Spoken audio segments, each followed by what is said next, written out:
Welcome to part 4 of my series, The Tools of Ignorance. And this will also be the final episode of season 1.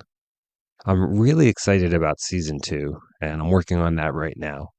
But just to say a little bit, I'm going to be focusing entirely, like the entire season is going to be on Field of Dreams, the film Field of Dreams.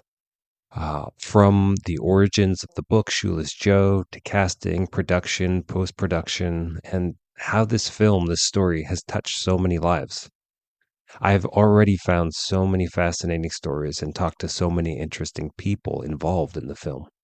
And you're going to hear from people like actor and author Dwyer Brown, who played John Kinsella, Ray Kinsella's father in Field of Dreams, all the way to author and editor Lawrence Kessenich, who was the man responsible for convincing author W.P. Kinsella to turn a short story about ghosts and baseball and cornfields into the novel that eventually became the film Field of Dreams.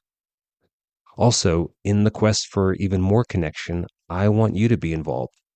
So if you have a story about baseball and your father or your mother, your siblings, your friends, a beloved coach, please reach out to me on Instagram at Midnight Library of Baseball, my email, midnightlibraryofbaseball@gmail.com, or at my website, midnightlibraryofbaseball.com.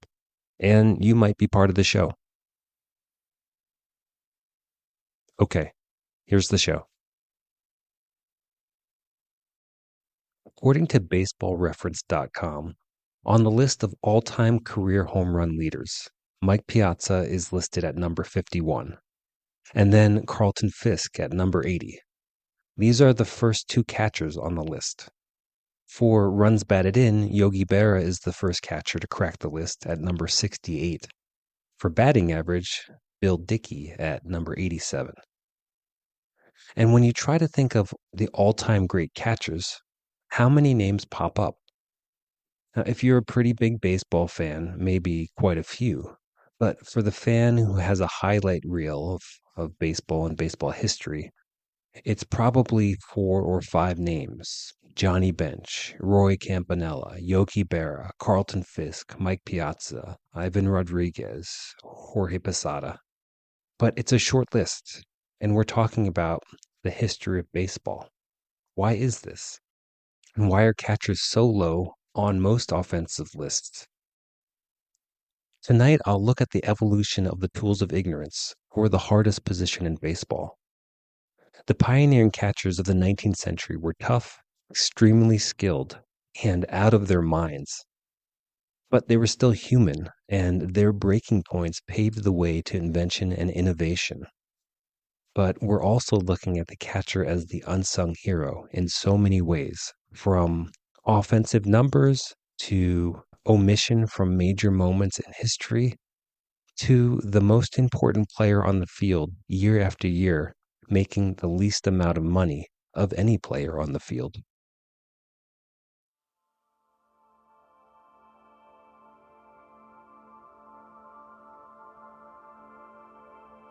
You're listening to the Midnight Library of Baseball, where there are no loud noises, no jarring music, only nostalgic, thought-provoking, emotional stories about baseball.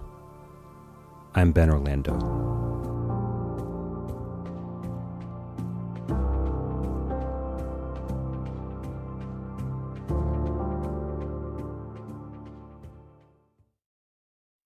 To describe the catcher in baseball is really to talk about a sport within a sport. From famous Yankees manager Miller Huggins, quote, "A good catcher is the quarterback, the carburetor, the lead dog, the pulse taker, the traffic cop, and sometimes a lot of unprintable things. But no team gets very far without one." End quote. From Hall of Famer Johnny Bench, quote, "A catcher and his body are like the outlaw and his horse. He's got to ride that nag till it drops." End quote. And from another Hall of Famer, Bill Dickey, quote, "A catcher must want to catch. He must make up his mind that it isn't the terrible job it is painted, and that he isn't going to say every day, 'Why, oh why, with so many other positions in baseball, did I take up this one?'" End quote.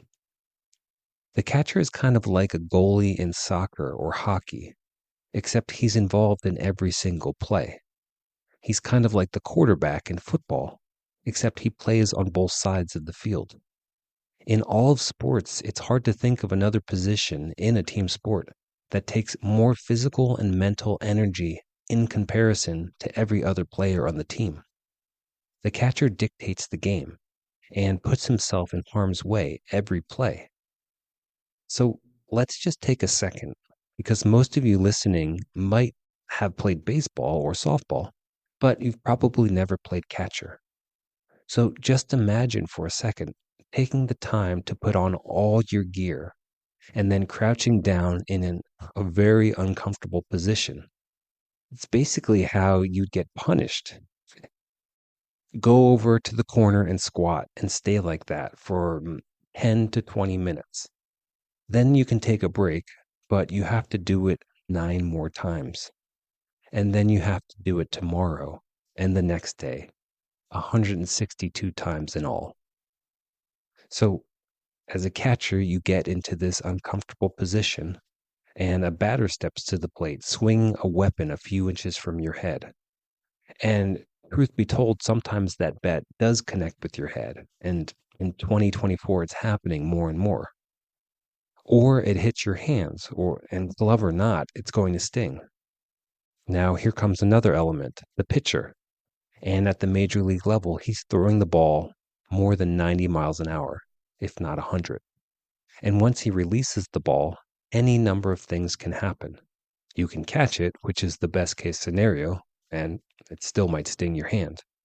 The batter can swing and hit you. The ball can hit the dirt and bounce into some part of you. The batter can foul off the pitch into some part of you. Or the batter can hit the ball into the field, setting in motion a series of events that could lead to a 200-pound muscle-bound athlete barreling toward you like a freight train. And all the padding in the world won't prevent a jarring collision and your brain rattling around inside your skull. Meanwhile, it's your job to call the pitches. It's your job to understand everything that's going on the field, to keep things straight, to keep players and your pitcher calm, to share your information with your teammates and give your team the best chance of winning. And this is only one side of the game, because then, when your team gets 3 outs, you have to strip off all that gear and walk your creaky legs up to the plate to hit. On the defensive side, all this physicality, this danger, this risk occurs within a mountain of body protection, but it still occurs. As Chuck Rosham explained in a piece published in Baseball Research Journal, quote, "No protection short of a bunker could have spared 23-year-old Ray Fosse the career-impacting injury he sustained in the 1970 All-Star Game." And catcher-turned-announcer Tim McCarver says he still suffers from nerve damage in his neck caused by back-to-back plate collisions a quarter of a century ago. End quote. Again, the catchers Rosham was describing were wearing full catcher's gear, or what Bill Dickey and Muddy Rule referred to as the tools of ignorance.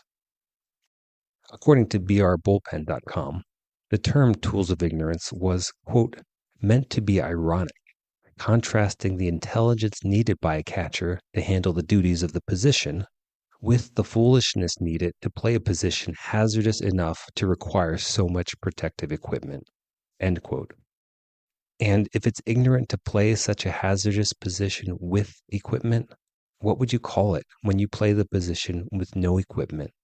Because for pioneering catchers in the early days of professional baseball, this was the reality. When we're talking about equipment, let's just take a moment and consider all the vulnerable parts of your body. Now try to guess, in the early days of baseball, in the 1870s, what was the first part of the body catchers decided to protect? According to writer Chuck Rosham, quote, "The first piece of protection for catchers, a rubber mouth protector, dates to the 1870s, purloined perhaps from the sport of bare-knuckle boxing. This innovation, according to newspapers of the time, surely cut down on the talkativeness of catchers." End quote. Both Rosham and historian Josh Leventhal mentioned George Wright and his mouthpiece in the early days, but hand protection would have been a close second, as a newspaper report in June of 1870 noted a catcher covering his hands with a pair of buckskin mittens. When we're talking about these changes, it's important to point out the differences in baseball between now and 1870, because back then catchers were allowed to stand far back from the batter. According to historian Robert Schaefer, quote, the usual catcher location was some 20 to 30 feet deep behind the batter.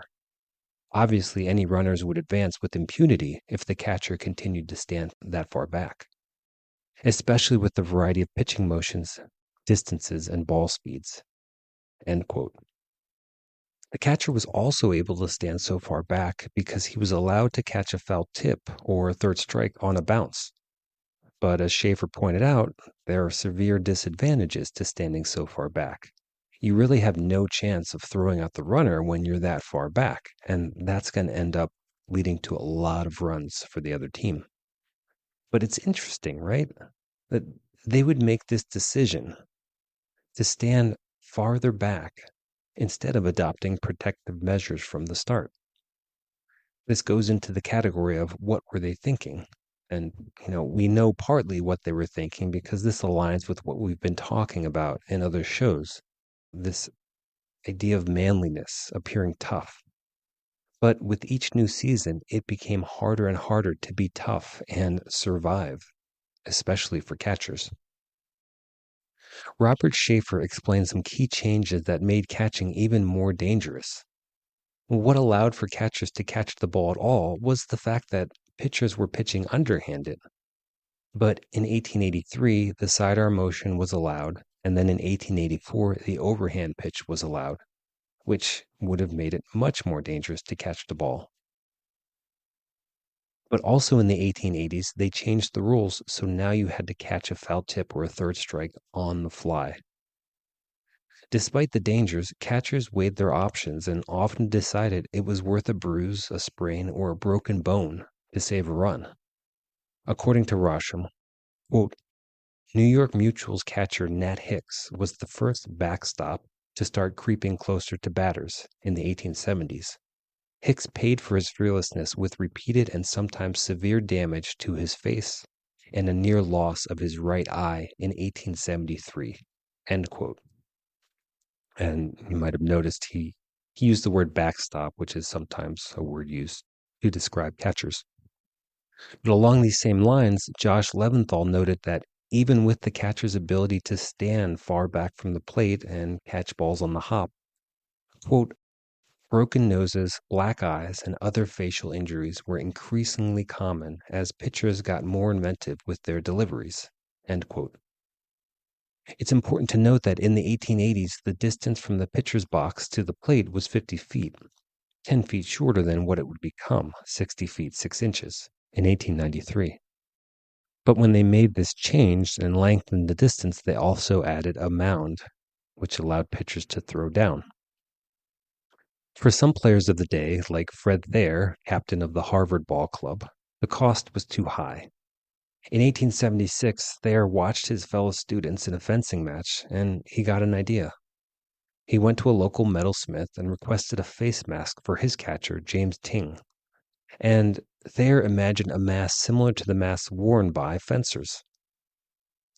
In Josh Leventhal's book, A History of Baseball in 100 Objects, there's a photo of Thayer's invention. The mask looks like a combination of a catcher's mask and some medieval torture device, with thin wire intertwined at right angles, and a bit of padding wrapped around the edges, along with a chin pad and a strap so you can slip it around your head. In 1877, Thayer gave the mask to his catcher, James Ting, who consequently took his fair share of abuse, verbal abuse from the fans. According to Leventhal, quote, as with those early souls who dared to wear gloves in the field, Ting was met with ridicule and jeering from the crowd. Some critics called it a rat trap and questioned why such an odd piece of equipment was necessary. End quote.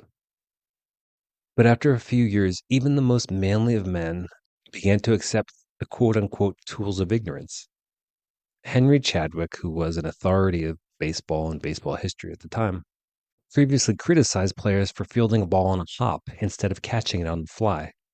But even he recognized the imminent danger to catchers and the need to take precautions. And as Leventhal put it, quote, the potential dangers from closer proximity to swinging bats and less predictable pitches made face protection a virtual necessity, end quote.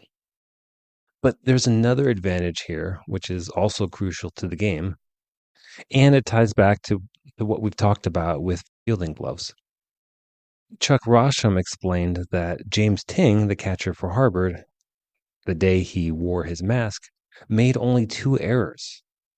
And this was extremely low for the time. So, again, with just like fielding gloves, if you don't have to spend this time protecting your body, protecting your face, you have all that energy and concentration to focus on the game. Also, with the mask, you no longer need the mouth guard. So now you can yap all you want. And this goes to the psychological part of the game. Catchers can really mess with hitters. So in the 1870s and 1880s, the catcher starts to creep closer to the plate, and the injuries continue to mount. And little by little, players reach their limit of toughness. But they still don't want to be seen being weak. So as they're innovating, they're trying to be sneaky about it. Most of the early equipment in baseball at this time was hidden, like the flesh-colored fielding gloves or wearing equipment under the uniform, which is what Charlie Bennett, one of the premier catchers of the 1800s, did. Bennett was known for his ability to endure pain, especially in his hands. In an article by Paul Hoffman, one of Bennett's managers talked about Bennett's ability to endure pain. He said, quote, a score of times when his hands were badly injured, he would continue to catch, and the only way we would find out that he was hurt was to discover blood on the ball. End quote. Here's another great example. From author Peter Morris, quote, Bennett declared that only a sissy would use a padded glove with the fingers and thumb cut off.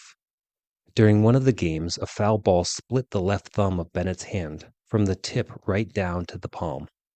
The flesh was laid open right to the bone. A doctor who examined it immediately told Bennett that it would be necessary for him to quit the game until such time as the thumb healed sufficiently. The physician pointed out that blood poisoning might set in, which would cause him the loss not only of the thumb, but perhaps a hand or an arm. But despite all the doctor's caution, Bennett remained in the game, catching day after day with his horribly mangled finger. End quote. So here's this tough guy who catches day after day, even when his hands are shredded. And, how can you get through to somebody like this? Well, often, especially in these early days, what led to sensible change didn't come from the players, it came from their wives. And Charlie Bennett listened to his wife. According to Paul Hoffman, regarding Bennett, quote, his wife was constantly worried about his safety as she watched him catch fastballs, block curves, and fend off foul balls, all without the modern tools of ignorance. So the two set out to design something that would protect his ribcage and chest area. Bennett and his wife designed and made a crude but very substantial shield made by sewing strips of cork of a good thickness in between heavy bed-ticking material that faintly resembled the modern catcher's chest protector. End quote. But like I said earlier, even with this step forward, Bennett was afraid of being called a sissy. So he first wore this chest protector under his uniform so the fans couldn't see. But by 1883, Bennett summoned the courage to wear the chest protector on the outside. Still, this hiding equipment would be a thing for the next 10, 15 years. Chuck Rosham wrote about this trend, quote, as early as 1890, catchers began wrapping their bare lower legs with newspaper or leather, which was then hidden beneath their uniforms. This evolved into more elaborate pads, all under their pants. But it took tough as nails Roger Bresnahan to have the nerve to admit publicly that his legs hurt from all of the wild pitches, foul balls, thrown bats, and piercing spikes. End quote. This is a long time we're talking about, from the inception of most of this equipment in the 1870s to 1907, when Bresnahan was the first major league catcher to walk onto the field with a nearly full set of catcher's equipment. He had the mask, the chest protector, the padded glove, and the shin guards. But it took 30 to 40 years for players to summon the courage to say to the world, I don't want to get hurt anymore. And according to Rosham, fans were critical. Quote, as the Giants took the field, star catcher and Hall of Famer Roger Bresnahan looked more like a goaltender than a backstop when he squatted behind the plate in a pair of thickly upholstered shin guards. It was the first time a catcher had dared to don the protective gear in open view, and the crowd's reaction came as quickly as a foul tip and just as nasty. End quote. So it took a long time, but at this point, catchers are mostly covered up, but they still have a ways to go. And just like we talked about with the baseball bat, there was a lot of innovation and invention.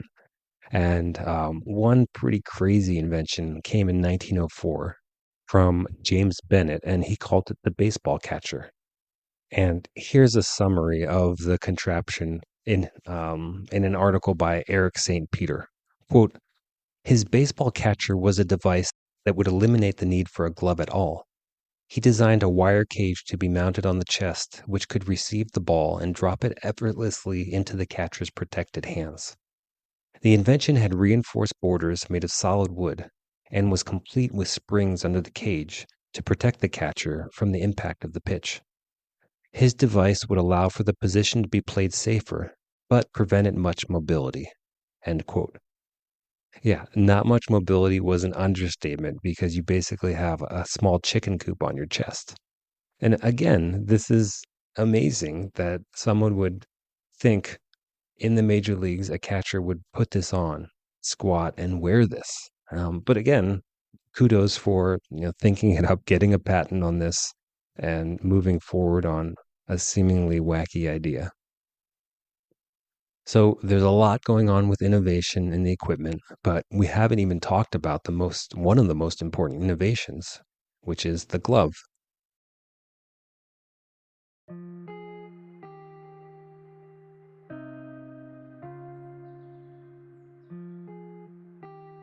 If you like the show and crave more content, you can become a Patreon member, where you'll have access to additional audio episodes, video interviews, and other articles and images linked to the show.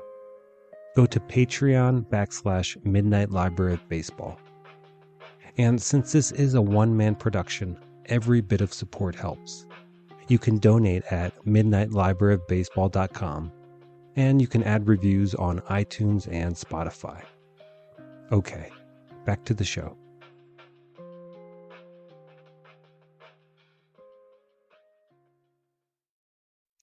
The first major league player, period, to use a glove was a catcher, Doug Allison, for the Cincinnati Red Sox in 1870. But as author Noah Lieberman pointed out in his book, Glove Affairs, The Romance, History, and Tradition of the Baseball Glove, Doug Allison was, quote, razzed by opposing players and fans, and no mention is found of any player wearing a glove for another 5 years, end quote. So while players and especially catchers were performing this intricate dance of trying to protect themselves while upholding their manlyhood, they were getting more and more creative. In 1882, Providence shortstop Arthur Irwin broke 2 fingers on his hand, which led him to approaching the Draper Maynard Sporting Goods Company. And his idea was to make padding sewn right into the glove. And according to Lieberman, quote, it had to work better than the wads of grass and slabs of meat catchers were using then, end quote. Did you catch that? Catchers were shoving slabs of meat into makeshift gloves to pad their hands and fingers. And this really screams of the desperation and how much it must have hurt at the time. It's also helpful to point out that, at this time, and I talked about this in another episode, this was the early days of baseball, but major league players, at least some of them, were making a decent amount of money. In 1882, you have players like Montgomery Ward making $2,400 a year, which is around 75,000 today. And at the same time, these professional, well-paid players are really, doing what they can in their homes, in their sheds, to come up with gloves and equipment to protect themselves, including using straw, grass, and meat. But, despite all their efforts, what did this do? Barehanded or, doing your best to protect your hands, what did this do to a catcher after a few years? According to Lieberman, quote, one early commentator wrote that shaking a catcher's hand in the days before Gunson was like grasping a handful of peanuts, end quote. So, who was Gunson? In 1884, catcher Joe Gunson of the Kansas City Blues supposedly upgraded the catcher's mitt of the time, which looked like a thicker driving glove with the fingers cut off. According to Lieberman, quote, Gunson had the fingers of his glove sewn together in 1888. Then he added sheep's wool padding around them, secured it with wire, and covered the whole mess with a buckskin mitt, end quote. But according to Chuck Rosham, it was actually Harry Decker who made significant change. Quote, the Decker safety catcher's mitt was a contraption that was basically a glove stitched to the back of a round pad that covered the palm of the hand. These gloves were literally flat pillows that got their pockets broken in on the job at the expense of the catcher's palm, end quote. And this round pillow is what catcher's mitts looked like until the 1920s. And just like I talked about in the glove episode, it took until the 1950s for the catcher's mitt to really change. This happened in early 50s when catcher Gus Niaros cut an opening in the back of his mitt, which allowed him to use just one hand to squeeze the two sides together. So again, before this homemade innovation, catchers caught the ball with two hands. And to get an idea of a 50s mitt, here's a quote from Dwyer Brown in his book, If You Build It. So, in the movie Field of Dreams, Dwyer Brown played Kevin Costner's father, but he also played a catcher. And trying to be authentic, they made him catch with a 50s glove.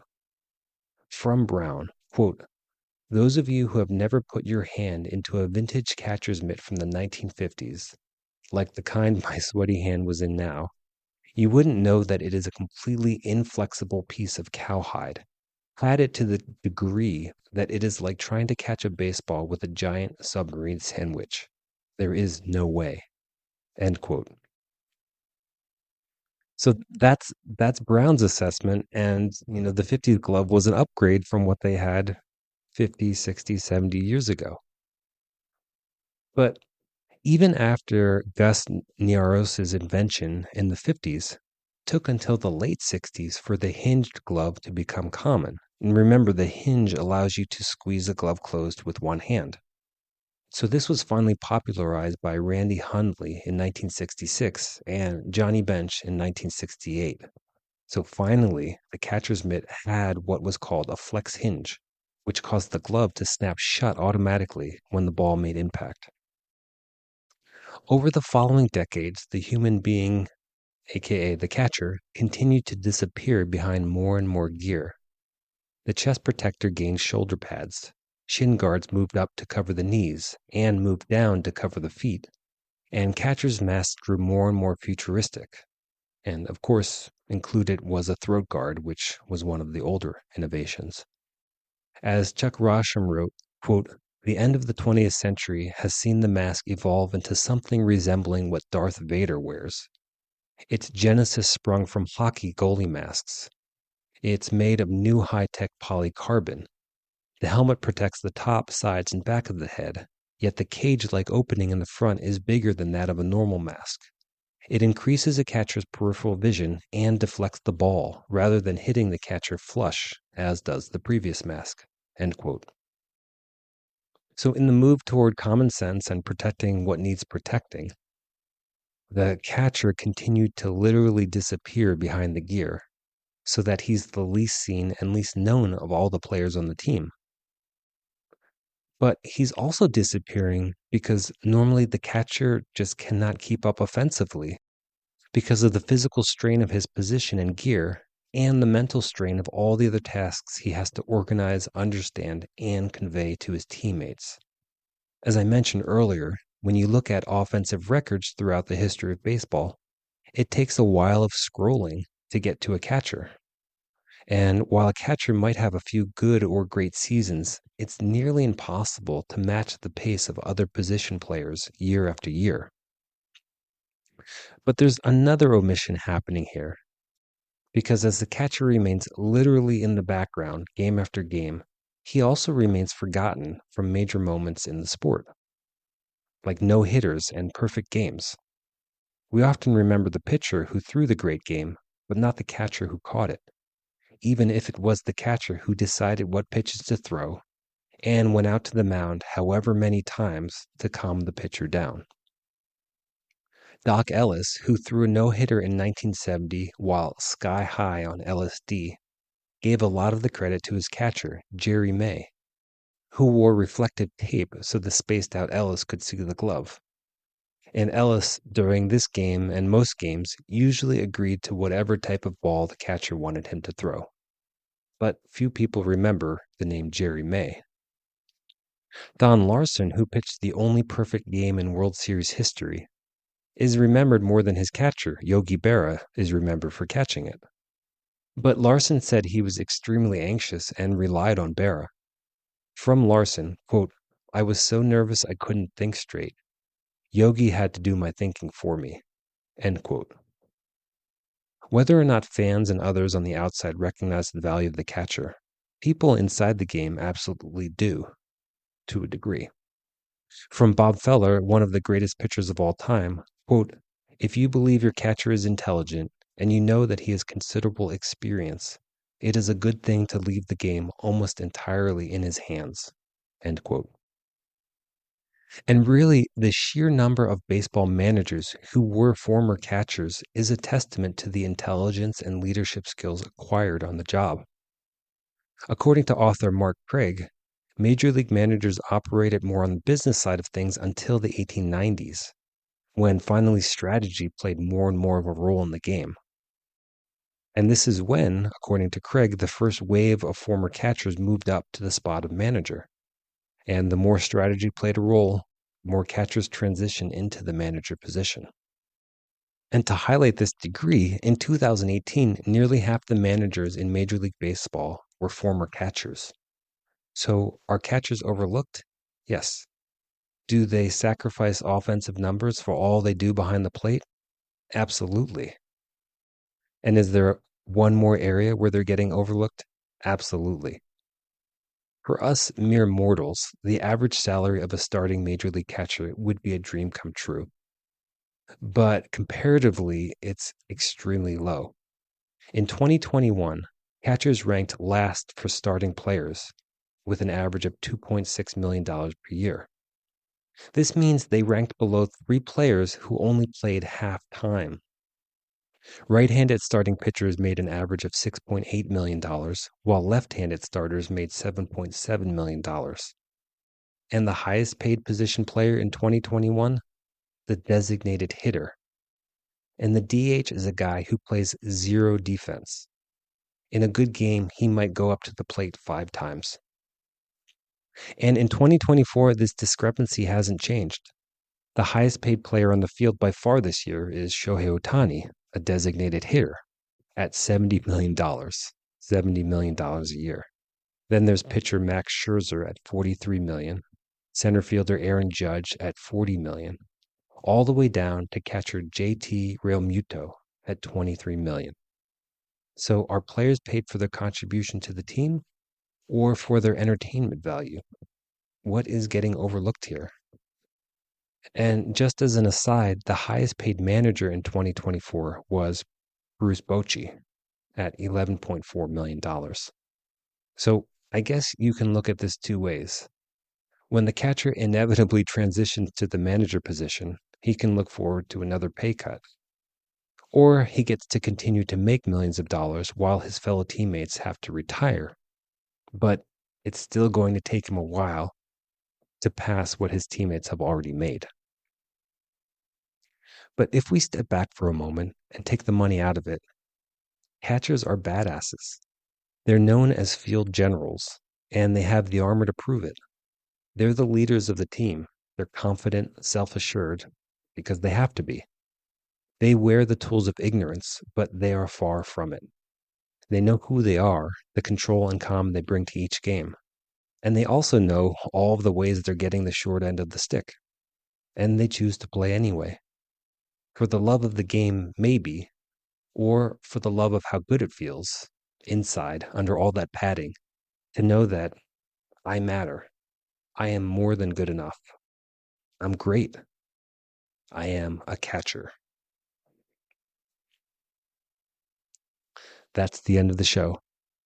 Remember, this is the final episode of season 1. And for those of you who have stories connected to baseball or Field of Dreams, please contact me on my website, email, or on Instagram. And if you like the show, please leave a review on iTunes or wherever you listen. And feel free to donate on Podbean or at my website. The music is A Long Way by Sergei Pavkin at Pixabay. Have a good night.